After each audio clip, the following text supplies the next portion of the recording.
بسم اللہ الرحمن الرحیم اللہم صلی علی سیدنا محمد وعلی آل سیدنا محمد وعلی اصحاب سیدنا محمد۔ جو نہ بھولا ہم غریبوں کو کبھی، یاد ان کی عادت کیجیے۔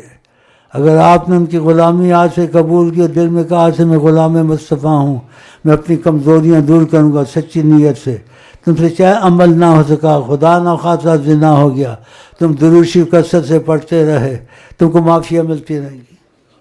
اور کثرت سے درود کا پہلے بھی کہا ہے، اب بھی کہتا ہوں۔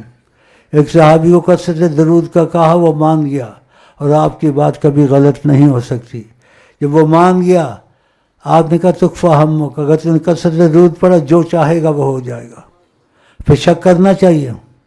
نبی جی نے کہا یغفر ذنبک، گناہ ہوگا خدا معافی دے گا، گناہ میں پکڑ نہیں آئے گی، کیا چاہیے؟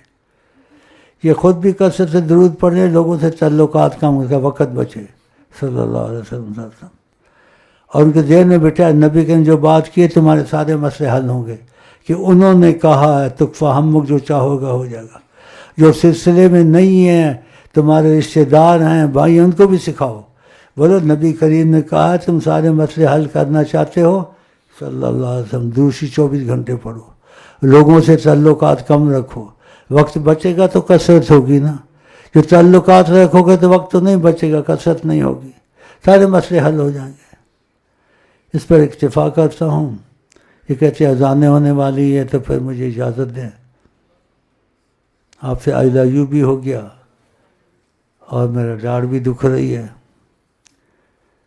پھر ملیں گے، گل کھلیں گے، تم ہنسو گے، ہم ہنسیں گے، ہمارے واسطے بس ان کا در ہے، مقدر کا ستارہ اوج پر ہے، ہمیں تمہیں گردش ایام کیا کیا ڈر، اگر شہر کینون کی ہم پر نظر ہے، انشاءاللہ ہے۔ آئی لو یو کے ساتھ آپ کو کہتا ہوں السلام علیکم ورحمۃ اللہ وبرکاتہ، السلام علیکم ورحمۃ اللہ وبرکاتہ، السلام علیکم ورحمۃ اللہ وبرکاتہ۔ آپ کیا کہتے ہیں؟